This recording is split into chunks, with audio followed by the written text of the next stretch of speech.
here I am again.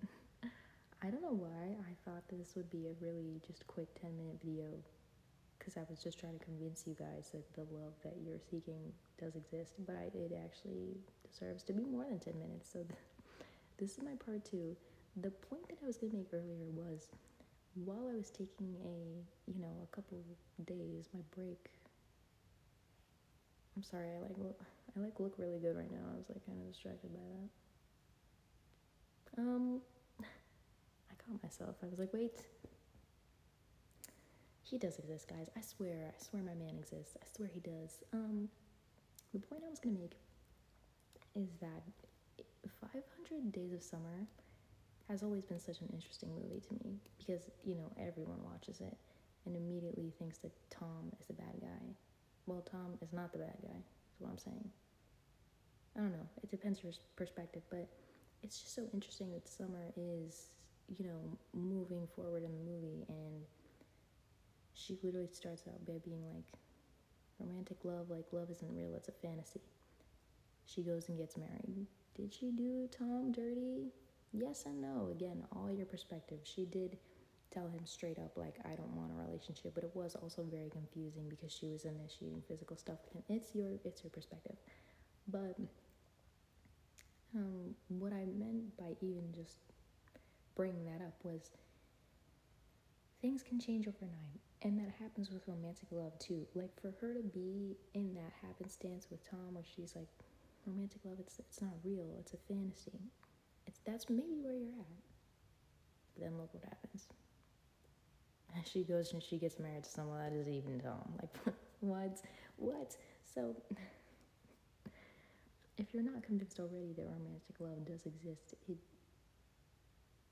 can just happen overnight. That was my point. It's really not a point that was made very well, but things can really change, and I think that that's how some of the best relationships are made. You're just kind of living your life, and then you're introduced to someone by a friend, or you just meet some guy, and you just meet some girl, and I don't know, maybe you're like at a bar with your friends already, and then they're there too, and it's just like, wow, like, do you know what I'm saying? Like, anyway,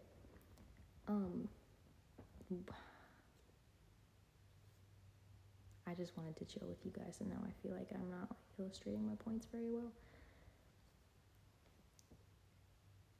The reason that you may not believe in romantic love, it doesn't actually have to do with how you believe or think about love at all. I don't mean to call you out, but I think it's more about how you may be feeling about yourself at the moment. Because I know that's how I was approaching it. When I was having this kind of mood of like, maybe I'll just never be in love, and maybe romantic love isn't for me, and maybe it's not real. Maybe Summer from 500 Days of Summer was onto something, which she said that love is just a fantasy. It's very easy to even think that way. Honestly, even as a woman, where you just have certain one of a kind experience in this life, it's like, wow, will a guy ever understand this? You know what I mean? Will I ever be able to share this part of being looked down upon as a woman? Or will I ever be able to share this with a guy? And then, hey, maybe for men, they have that in a different way. Like, I'm set to such a high standard, and the pressure is on me because I'm the man of the house. Can a woman ever relate to that? I just think we're in so many different points in life where it's like, I feel so stuck in this that I don't think someone will be able to love me, because they may not understand this point where I'm at. But truly, I think your person will be this person that has already gone through so much, not in a bad way, just so that they can share it with you. You know what I mean? I have this vision of me meeting whoever it is, right? And he doesn't even, it's not even in his character to judge me for anything, because he's already had his good experiences, his bad experiences, and he's been judged, and he's been misled, and he's been betrayed, and he's been this. And listen, I'm not saying that you're supposed to wish that on somebody. What I'm saying is, that when you guys, what happens in relationships is you're just kind of like, you're like two frogs on these lily pads that are really only meant to hold one frog. Yeah, does that make sense at all? But what you guys should be, and what I tried to write about in this journal, that's why I said you should be these two separate kingdoms uniting into one kingdom, making a peace treaty. So if that still doesn't make sense, romantic love will exist because you are bound to find someone with that same experience, like not exact same experience as you, of course, because your experience in this life is unique, but I mean, like, it's kind of bound to happen. If you think about it, you're gonna meet so many people in this life that you are gonna fall in love. I don't know, if you take a minute to sit and think about it, it's just bound to happen. It really is. And I think that when people don't believe in love, they just don't really believe in themselves. Obviously, that's just a general statement, and I'm sure that people have their valid reasons for not believing in love, but I think part of the reason that most people don't believe in love is because they're looking inwards and toward themselves. There we go. Point was made. You literally have, I don't know, I'm coming off so corny already, but if you are looking down upon love because of the way you feel about yourself, you just need time. I mean, you are so worthy and so worth it, and so the way that you're going to be loved too, like, it's just bound to be exactly what you're dreaming of. People share with me these things that they want in a boyfriend, a girlfriend, a partner, and it's pretty normal to me, at least. Like, you can say that my standards are high, but I think everybody wants that, like, dancing in the kitchen experience, that making pancakes at 3 a.m. experience. Like, you may think that you're alone in that, but it's not even just girls that think that way.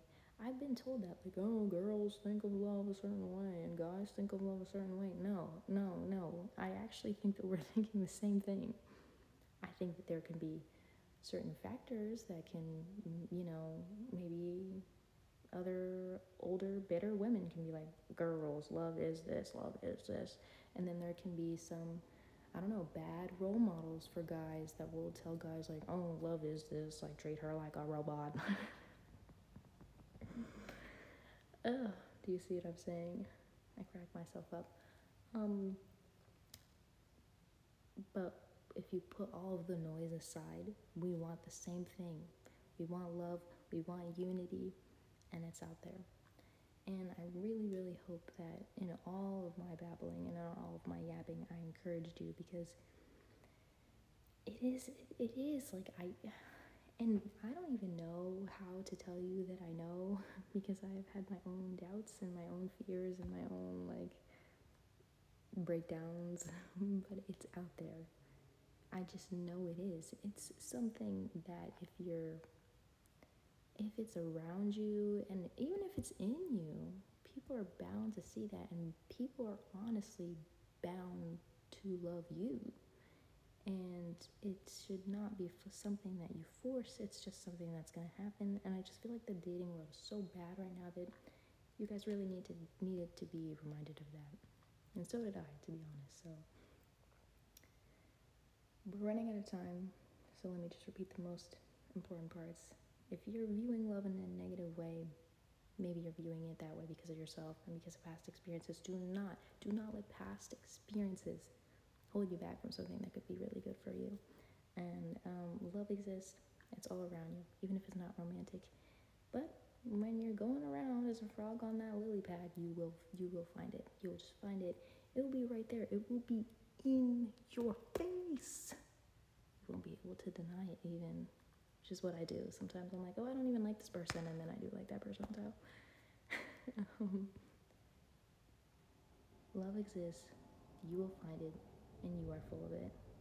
And especially if you're one of my subscribers, you are full of it. So